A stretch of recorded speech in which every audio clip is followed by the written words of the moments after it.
On to another story in Bedtime Favorites by Disney. Today we're going to read about monsters and the spooky sleepover.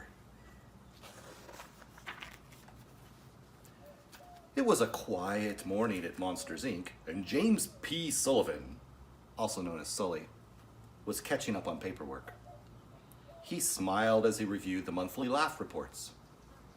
At Monsters, Inc., it was the monster's job to go to the human world and make kids laugh. The laughs were used as energy for the city of Monstropolis. It had been Sully's idea, and now he was president of Monsters, Inc. He was glad everything was going so well. Suddenly, the phone rang. Hello? Said Sully. Yeah, it's dispatch, said the voice on the other end of the line. There's an annual slumber party at little Shannon Brown's house. Waxford's out sick. We need a replacement. I'll get right on it, said Sully. He knew that there would be lots of kids at that party, and he wanted to make sure that he had a monster there to tell the jokes and capture the laughs. Sully thought about who to send. He wanted to put his best monster on the case. He smiled to himself. Who better for the job than his one-eyed pal, Mike Wazowski? Mike was Monster Inc.'s top laugh collector. He could make anyone laugh. Sully knew his best friend would be perfect for the job. Mike was in the locker room getting ready for work. He had just finished putting in his contact lens, which was the size of a pizza. When Sully walked in, Sully explained the situation. I'm your man, Mike said confidently. Great, Sully exclaimed, whistling. He went back to his office to finish his laugh reports. Piece of cake, Mike said as the door slid into his station on the laugh floor. One joke, and I'll collect enough energy for a year. Then Mike opened the door and walked through the closet in Shannon Brown's room. It was empty. Hello? Mike called. He looked around the room. He peeked under the bed. But there was no one there. Some party, he thought. I wonder where everyone is. Maybe I should just go back. Just as Mike started walking towards the closet, he heard the sound of laughter. All right, now we're in business, Mike exclaimed. Kids, prepare to laugh. Just then, thunder cracked out across the sky, and a flash of lightning lit up the room. Mike jumped. If there was one thing he didn't like, it was a thunderstorm. I'm okay, I'm fine, Mike shouted. Then he ran to the closet door to return to the factory. Mike jingled the doorknob, but it just opened into the closet, not the laugh floor, at Monsters, Inc. There was no way out. Mike soon realized that the lightning must have struck the door and broke it.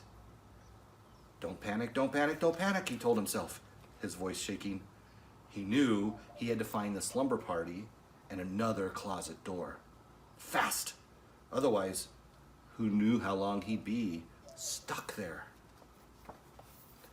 Mike took a deep breath and headed into the dark hallway. He was sure he heard laughter coming from somewhere. Now all he had to do was find it. As he started walking, the floor made a noise beneath him. Creak! Halfway down the hall, Mike stopped and looked around. There were some paintings on the wall that looked very creepy.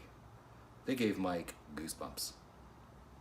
He was pretty sure the people in the painting were staring at him. I've got to get out of here, Mike muttered to himself as he continued down the hallway. Then he saw something and froze. Mike, couldn't believe his eye. Sitting at the end of the hall was a large, furry creature with fangs. It was panting heavily. Oh man, he cried.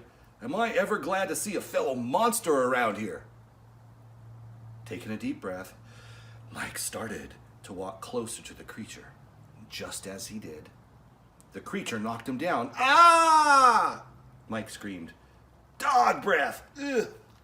Mike hated dogs. He pushed the dog off him and ran as fast as he could into a nearby room.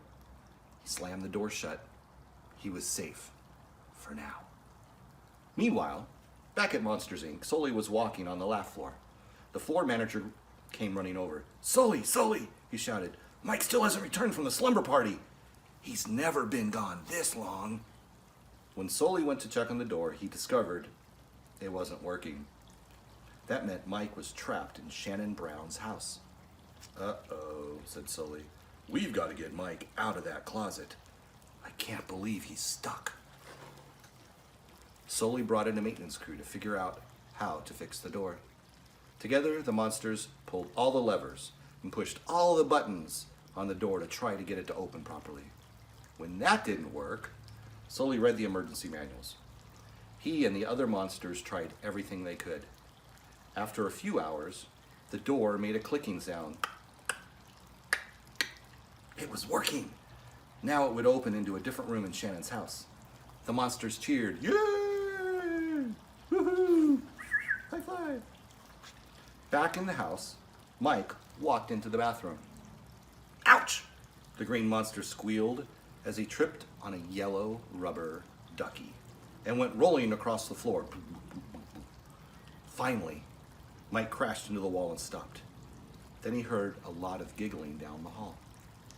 Mike did not like his assignment or this house, but he was determined to find the party. So he lifted himself off the floor and followed the laughter. But when he found the right door and opened it, it was quiet. Slowly, Mike entered the dark, silent room. All of a sudden, a light went on. Mike jumped. Shannon Brown and all her friends started laughing, roaring in laughter. They thought Mike looked funny, sneaking into the room. Ah! Mike was so frightened that he couldn't stop yelling, ah! At that exact moment, the closet door opened and Sully burst into the room. When he heard Mike, he started screaming too. Ah!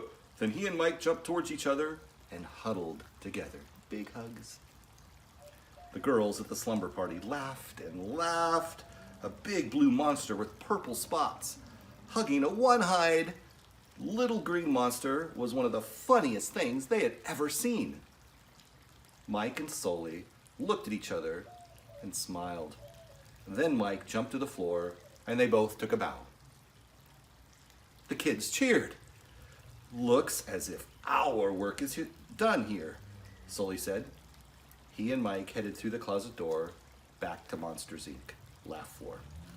They had filled so many canisters with laughs that Mike was named the top laugh collector for the day. I was never scared for a second, said Mike, hoping Sully would believe him. Me neither, buddy. Sully replied with his big furry fingers crossed behind his back. Me neither. Good night.